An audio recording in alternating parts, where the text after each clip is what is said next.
Demongirl, Chapter 4. It was about lunchtime before I realized that the day was much quieter than yesterday. Classes were just as busy and the work was just as overwhelming, but Era was doing a good job of keeping me distracted. We were doodling in class, joking, and teaching each other different things.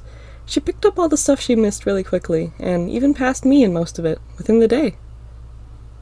I sat up, looking at the clock as it ticked closer to the time the lunch bell would go off.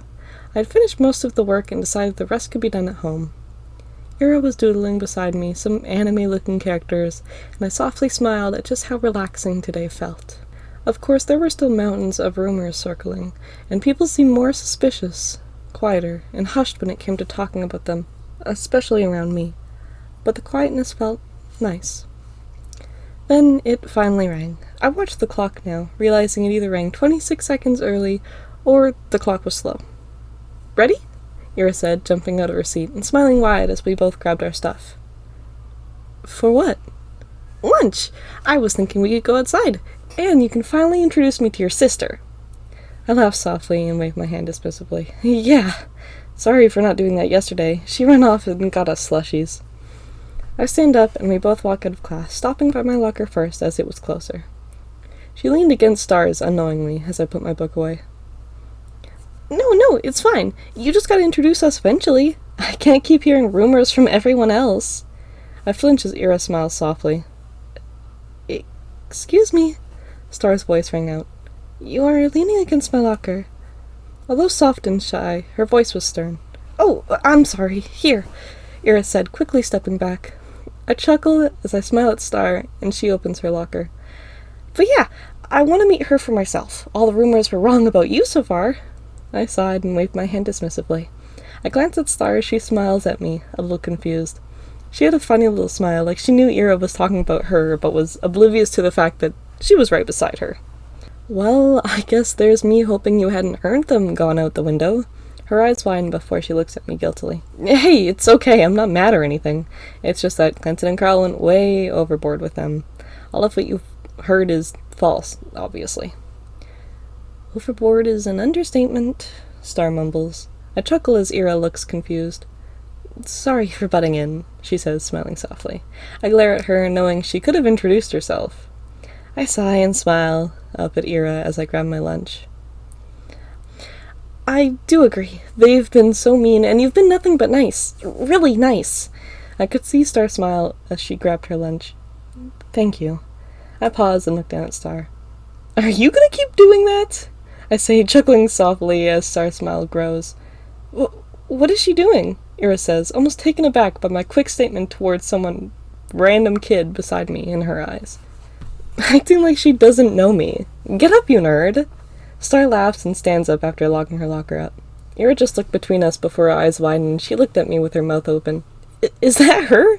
she quickly says, looking at Star. Star laughs and nods, putting her hand out for a handshake. "Yep," Star says, smiling wider, her eyes lighting up like always. Ira quickly shakes her hand, matching her smile. "It's nice to meet you. It's also nice to see Emma making friends." "It's nice to meet you too. Emma doesn't stop talking about you." I flinch as Star looks at me, confused. "I just think you're cool. And I mean, you do all the homework so well, so I guess it's just talking about how smart you are a lot," I say, waving my hands nervously and dismissively, all while failing not to look embarrassed. They both laugh softly, and Ira starts walking towards her locker. We start following, all chatting quietly about our classes. We started walking down the hall after Ira had grabbed her lunch, and figure out what to do today. We looked through the classes of clubs that we could go to, eventually getting to the doors at the end and struggling to decide. I noticed Star looking at the windows of the doors, her confusion growing and then dissipating into more excitement. "They're not outside today." I flinch, my excitement surfacing quickly as her words reach my ears. "Really?" Star looks over at me with a wide smile and bright eyes, nodding quickly. "Then what are we doing in here?" I say, quickly opening the door and smiling back at them. "Come on!" "What? Why didn't we just go outside in the first place?" Ira says as she chases after Star and me. "Because those bullies always go outside. Now come on!" Star yells back while we head to a small hill we sat at the first time. I was the first to sit down at the top, smiling at the others as they race over and sit as well. We all grabbed our lunch, smiling softly and talking between bites as the minutes ticked by. I smiled as I watched the clouds in the sky move over us, laying on my back with the grass in my hair as I just listened to them talk, introduce themselves and talk about their classes. It was peaceful, all of what I wanted yesterday, and it was a good day so far. It was nice. The rest of the day was just as good. Hush whispers and rumors continued through my classes and halls, but without Clinton and Carl around, it was pretty nice. I pause, my thoughts of the day coming to a short stop as I look at the star stickers placed on the roof just an hour earlier. "Star," I say softly, getting her attention as she counted how many there were for the third time. She was sure we had all of them, but was counting 4 missing. "What's up, sis?" Her voice was soft. She said it the same way she usually does when I'm sad. I stood up, smiled softly, trying to show her I wasn't at all sad, but genuinely curious. Or confused? "Did you see Clinton or Carl at all today?" She lays there thinking for a moment before also pushing herself up into a sitting position on her bed. She continues to think before shaking her head. "Now that you mention it, I didn't. I know I didn't see them at lunch, but I don't think I saw them at all today." "Maybe that's why the rumors were so hushed," I mutter, going through both reasons. It would make sense in my head. Either they thought I killed them, or they don't have much power without them. I shake off the thought and look back at the roof. "Do you think they weren't in school today?" Star looks at me with a gently judging look. "Yeah, I just mean if they got an in-school suspension for whatever reason. Do you think we'd see them in the halls?" "Yeah, I'm sure we would see them. I'm sure if they had a suspension, they'd still be chanting those taunts and rumors at the top of their lungs." She seemed to light up for a second, her salty attitude replaced with a big smile. "Do you think they've gone somewhere for the day? Maybe it's safe to go for a bike ride." I cringed at her excitement. I had my doubts, but it was nice to see her happy. It always is. Yeah," I mumble slowly, getting off my bed as she jumps off hers and grabs her sweater off the dresser at the end of her bed. I still had my sweater on, so I just sluggishly walked towards the door. I watch as she fumbles with her zipper and smiles weakly. "Come on, Slowpoke," I mumble, walking out the door and down the hall just for her to follow me a few seconds later. "I'm coming, don't worry," she said, running up to me. "If you can grab the helmets, I'll go unlock the bikes." "Yeah, I can do that." I hugged the wall to her right and let her pass me down the stairs since she needs to go farther. "Thanks," she said, passing me and heading towards the back door. I sigh and turn the opposite way to the closet, by the front door, and grab our helmets from the top shelf. I hated grabbing the helmets since I noticed a dent in hers since we were attacked. It made me struggle to go out, struggle to think just taking a bike ride through the alleyways could be safe. Anything but another attack waiting to happen. There's been a large handful of times where the bike rides have been good. Fun, even. Finding berries, exploring new areas, coming across a stray cat or two. But lately it's been nothing but dodging bullies, and failing to do so. I grabbed the straps of my helmet in my hand and walked towards the back door. "So, what do you want to do? Where should we go?" she said gently, taking her helmet from me. I shuddered as I felt the dent brush against my finger like a bad memory. I shook my head and looked at the gate of our backyard. "Well, I'm not sure." I knew she just wanted to explore the alleyways, maybe find somewhere new to go, but I'd rather just bike downtown or something, someplace where there would be too many eyes for an attack. Star looked at me with a sad yet understanding expression. I sighed, a breath my mind needed to let it all go. My tired, unenthusiastic expression now replaced with one of joy. Albeit a mask, it still made Star smile a little. "Let's go through the alleyways. Who knows what we'll find today?" A sinking feeling plastered itself through every inch of my chest. And I knew something was coming, but maybe it wouldn't be so bad. At least we'd have a happy moment of biking together first. She quickly hooks her helmet on and races towards the gate, opening it wide for our bikes. "Well, come on then," she says, smiling wide at me. I nod, put my helmet, and hop on my bike. Walking awkwardly out the gate, but too lazy to walk it out properly. Star laughed softly and closes the gate behind us before hopping on her bike. As we biked, I felt a genuine soft smile replace the mask I had on for her. I watched as we pedaled past flowers that littered the fences, flowers of berries that were growing, dandelions, daisies, and all sorts of colors and different arrays with every house. Even the bees hovering around those flowers seemed so peaceful.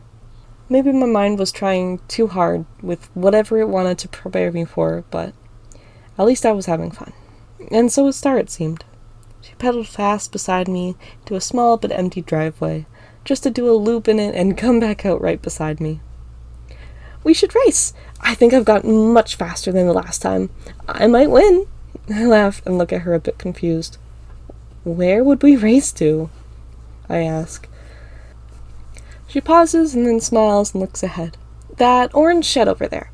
Roll my eyes and come to a stop. She quickly stops beside me, making sure her back tire matches mine, and glares at me playfully. "Ready?" "Ready," I say, nodding softly and gripping my handlebars. She counted down slowly, and we both hit our pedals the moment she reached 0.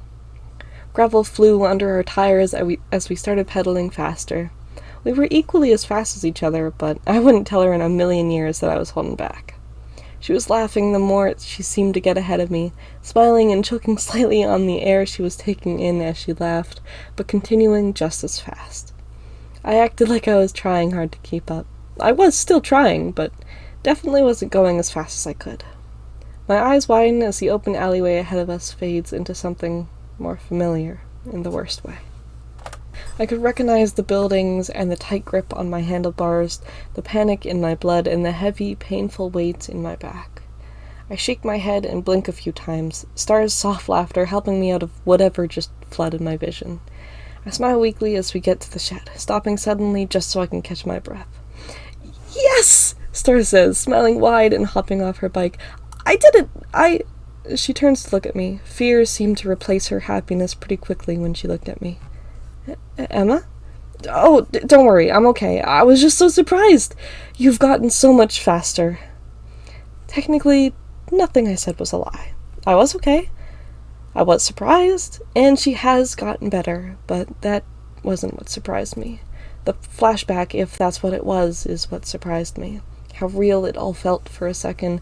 I could still feel my heart beating out of my chest. "Oh man, I need a second to breathe," I say, chuckling and sitting down on the grass. Her smile quickly comes back as she sits beside me. "Me too. That was so much fun. I did so well." "Yeah, you did, sis." I take some slow, deep breaths as her words repeat in my mind, reminding me to breathe. Her gentle words rang through my ears like a lone yet strong warrior against a group of monsters which were my thoughts. "You're doing good, Emma." I flinch as she smiles at me softly. "Breathing like that. It's very slow and steady. It's good." She pats my back softly before looking up at the sky, dismissing it like it didn't just warm my heart more than ever before. I smile, looking down at the ground as tears sting my eyes. I quickly brush them away and sigh, standing up again. "Come on, this adventure isn't over yet," I say, smiling at her and helping her up. "Let's keep going. I think I saw an apple tree up ahead." "With that excitement, I can only assume you think it's crab apples," she said, a little disgusted. "Oh, come on, we can make tarts or something with them if they are," I say as we both hop on our bikes. She exaggerated a groan before giggling softly and following me as we both pedaled swiftly towards a tree I saw at the end of the block. Once we turned to face it, we noticed how broken down and dead it seemed. It still had a few leaves on it, but what I thought was apples were just bare bark showing through some leaves.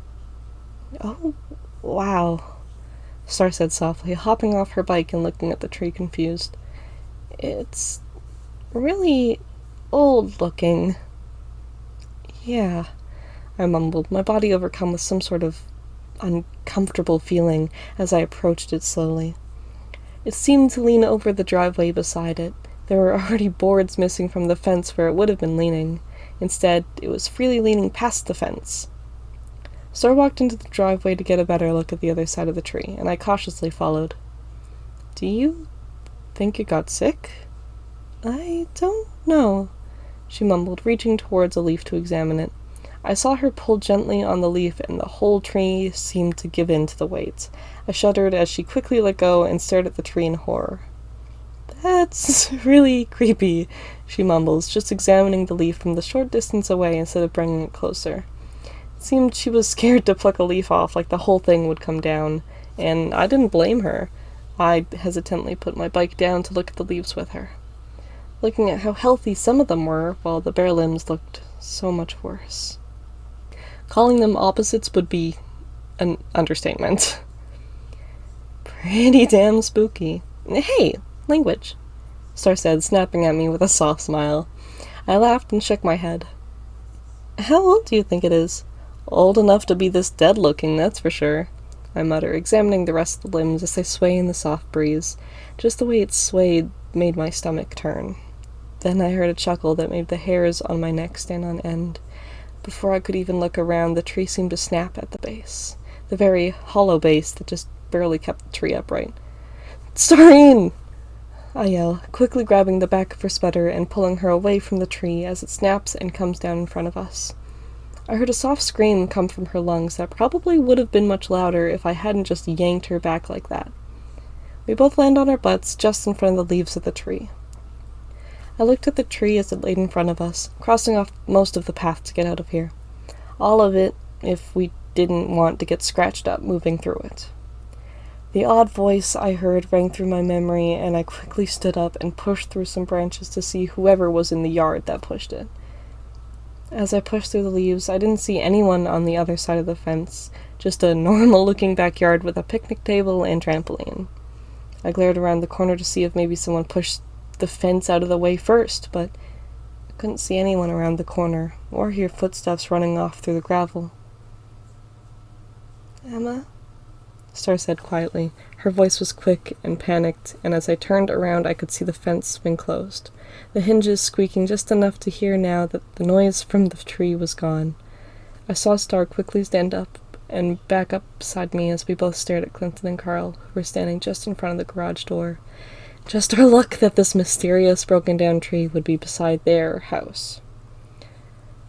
"Well, well, well, look who we found trespassing," Clinton said, glaring at me.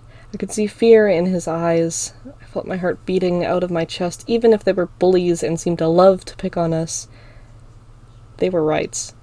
We were technically trespassing. I felt my hand climb to my chest, gripping my sweater and necklace tightly as I felt my heart beat heavier. "Emma?" Star said, glancing at me quickly. I just stared at Clinton as he stared at me. There was so much anger that was masking his fear, enough I really couldn't tell which was stronger. Which was the mask? The same emotions came flooding back. Damn it, why did it seem he knew, and why did it pain me so much? My grip tightened on my sweater as I glared at him. It was a fearful glare as I watched him take a step towards us. I could notice the mannerisms in the step, in his stance as he stood just a foot in front of Carl. He stood confidently despite the obvious fear in his body. I could see his legs shaking as they stood strong underneath him. "Clinton?" Carl said softly, just like Star's voice as he looked at him, the same way Star looked at me. Worried. Fight. I flinch as a word rings through my ears, one that makes my heart thump one extra loud beat before it all seems to calm down. I grit my teeth as I match his step and stand in front of Star. "Oh, good. You're finally ready to fight? Your stupid dramatic act over, too?" Clinton spat, glaring down. I glared back at him, freely letting my eyes turn black as my jaw gets tight. I could see it affect him, pained fear in his expression before he glared at me more. His jaw was getting just as tight as mine. "Carl, why don't you get me something to level the playing field here?" "Right," Carl says, quickly and confidently, not missing a beat before he ran into the yard and came out not even a minute later. "Here," he said, an odd, misplaced, villainous smile on his face, one that seemed so unnatural for his usually smiling, almost kind-hearted demeanor. He passed Clinton a baseball bat just as he held a small wood carving knife. It was a bit like the multi-tool he had last time, just a different make and color. I shuddered and stood a bit more in front of Star. I didn't want her hurt at all. "So you know," I mutter, more to myself to finally set the record straight than to ask him. He just widens his stance and holds the bag tightly in his hands. "Monster," he mutters, confirming my words with a spat insult. Carl almost looked stunned as we glared at each other. I sighed, a pain in my body ringing with every beat of my heart, every pulse of my blood, and in the magic that came with it. I knew I could win, make us safe again, but god damn it, I didn't want that. They didn't deserve that yet. I closed my eyes briefly when I sighed, and flinched when I opened them just to see Carl moving towards me with the knife. I gasped. An attempt to push him. I knew if I dodged it, the attack would just go towards Star, and I would take 1,000 hits before I ever let someone hurt her. I wouldn't stop protecting her till I was dead. So I expected the worst when I saw my hand miss his, and the gleam of that knife quickly plunge into my arm. I choked on a cry, not wanting to scare Star, but also not wanting to attract more people. I knew this wasn't going to end well, so I didn't want more people to know what I was. I jumped at the pain, quickly focusing my eyes on Clinton as the bat raised quickly beside him. I closed my eyes, knowing that with the knife deep into my arm, I was not just going to be able to dodge this without it almost ripping through my arm. I felt it strike my shoulder with such power that I didn't realize he ever had. I could still feel a searing pain through my arm as I was thrown to the side from the hit. Carl's grip remained tight on the knife, which ripped my arm open, my sweater tearing just as much as the flesh under it. I felt the leaves against my arm and face as I slid onto the ground, quickly rolling to my knees and gripping my arm tightly. They didn't stop with me. The moment I was tossed to the side, Clinton's bat returned to his side as he faced Star. She just stood there, staring at them, cowering slightly as they stared her down. "Don't!" I yelled, choking on the tears that flooded my eyes from the pain. My body shuddered with a flood of magic to my arm, healing it quickly. I wipe my tears away as I center my balance and make sure my arm is strong enough to push myself up. They only pause momentarily to face me and scoff. "Please," I choke out, standing up. I didn't want this to end badly. I just wanted them to retreat and leave her alone. She isn't one, so please just let her be. Star weakly looks at me, almost afraid for me to be spilling it like I was. Then her eyes drifted to my arm, which was still bleeding slightly, but was mostly healed. I didn't want to exert all my magic in case I needed to defend her more, but I felt bad letting her see me this weak. I wanted her to know she was safe.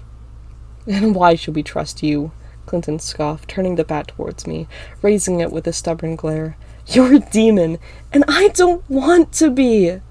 I snap at him, glaring at him as my eyes turned black, the color flickering red before tears flood my eyes. "All I want is to protect her, and if that means being a demon by fate, then so be it! Just let her be!" I ran over my words, everything coming out so fast in an attempt to make them see that she was human, that she didn't deserve this.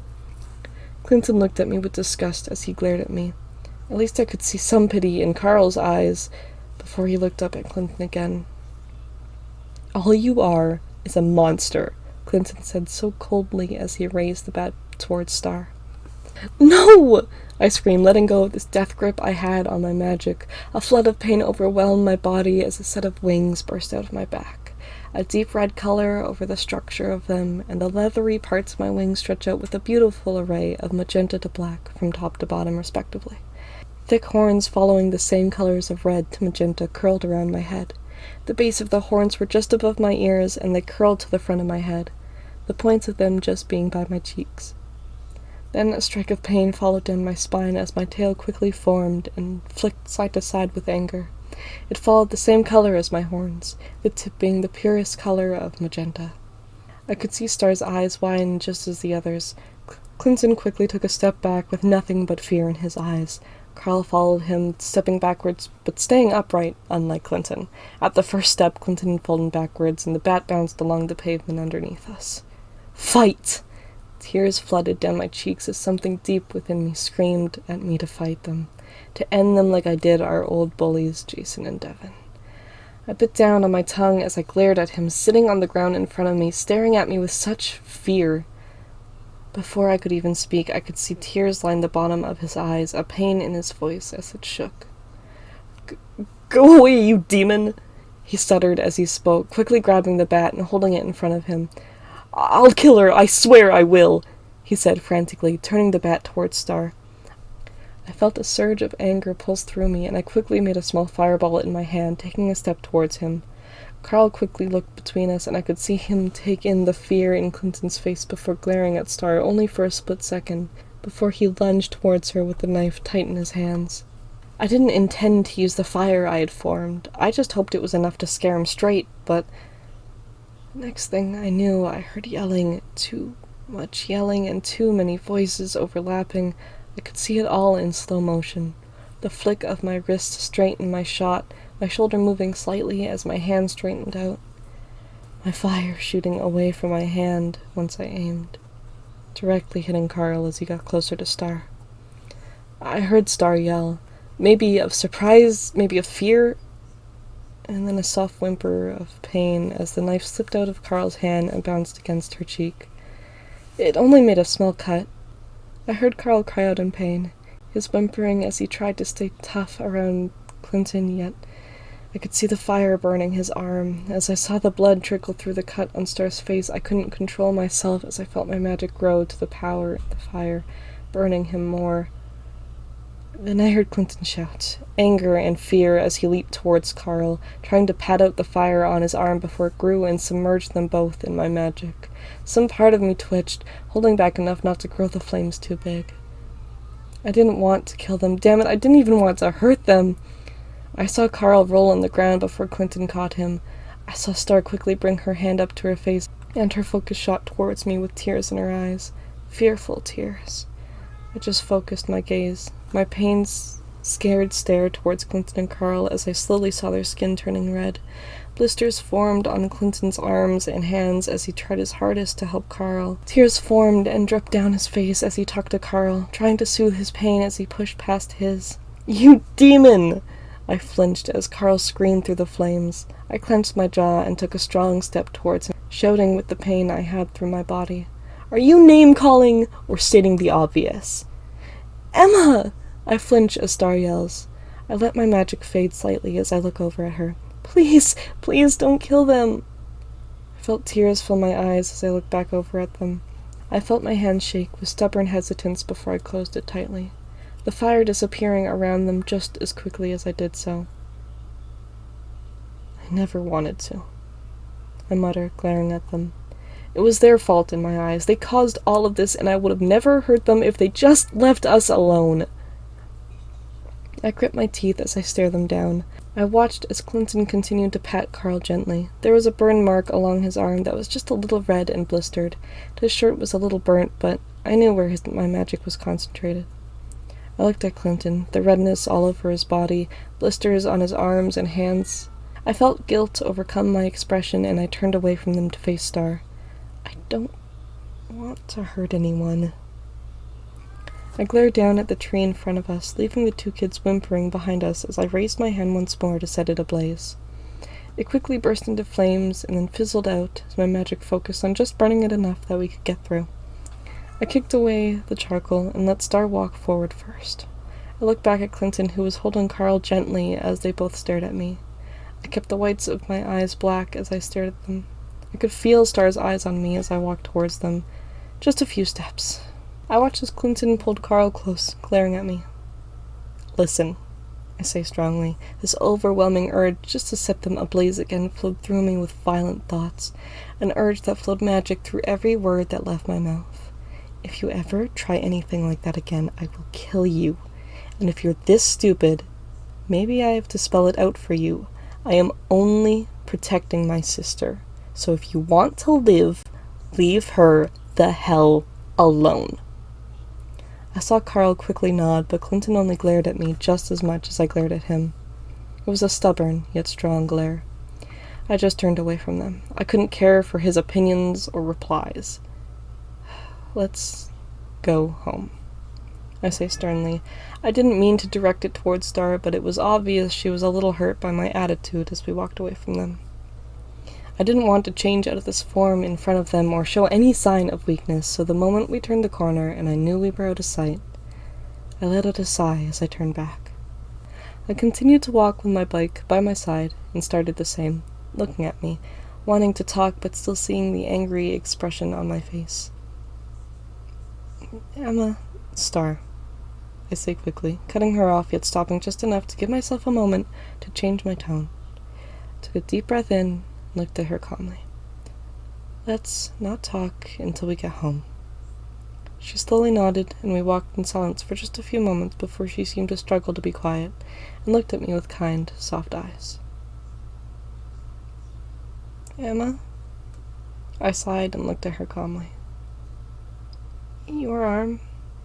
I flinched and looked over at it, only now noticing how it still hadn't been healed all the way. I quickly focused my magic to heal it, and groaning in annoyance at the blood that stained the sleeve. Thank you, I mumbled softly, taking off my sweater and wrapping it around my waist to hide the blood on it. She nodded softly, and we continued walking home. As we walked, I leaned more and more on my bike, a pain in my shoulders weighing me down from where my wings had formed. I sighed, stopping slowly and just resting against my bike. Star paused and looked at me, politely following my wishes not to talk about it. She backed up to be beside me and gently rested her hand on my back. How did he know? I mumbled, looking up at her. I didn't mean to accuse her of telling them, but the way I looked up at her, desperate for some sort of answer, screamed that I was. She just rubs my back gently and looks up towards the rest of the gravel road. I don't know, sis, she said softly. I stood up, a bit straighter, and looked back towards where we came from. The scenes were playing in my head. I felt tears sting my eyes as I remembered the fearful look on their faces. At least it was easy to deal with the relentless-hearted nature of Jason and Devon. But them, I leaned back over my bike and groaned, blinking away the tears and watching them fall with such distaste for my emotions. He looked so scared. I recoil as the memory shifts to Star's face, how she looked just as afraid. She stayed silent beside me until I started moving again, slowly walking the rest of the way home.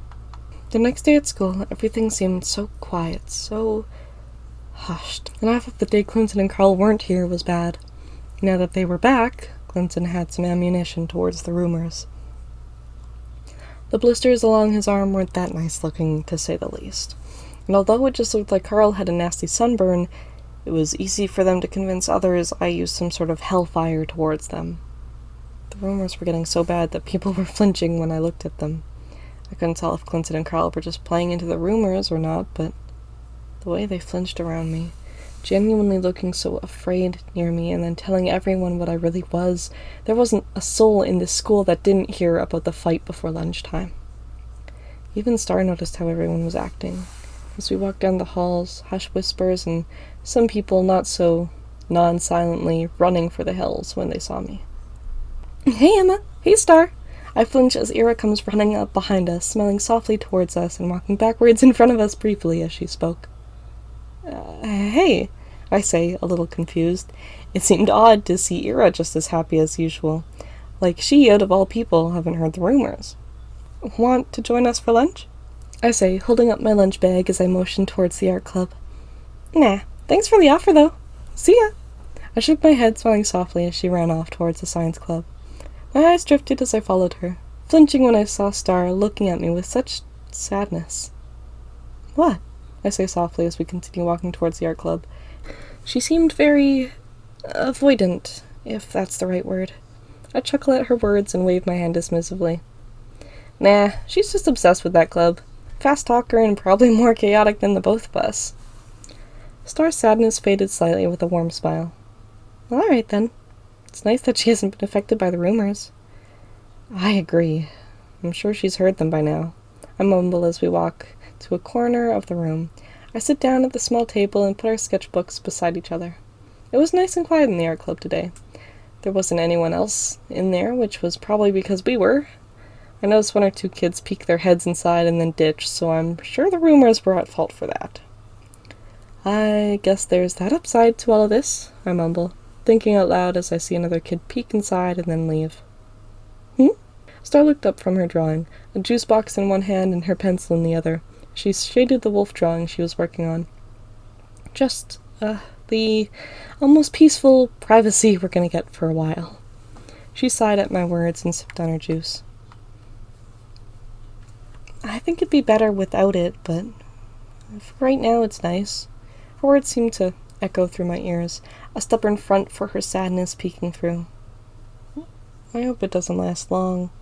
Eventually they'll leave us alone, right? I can only hope.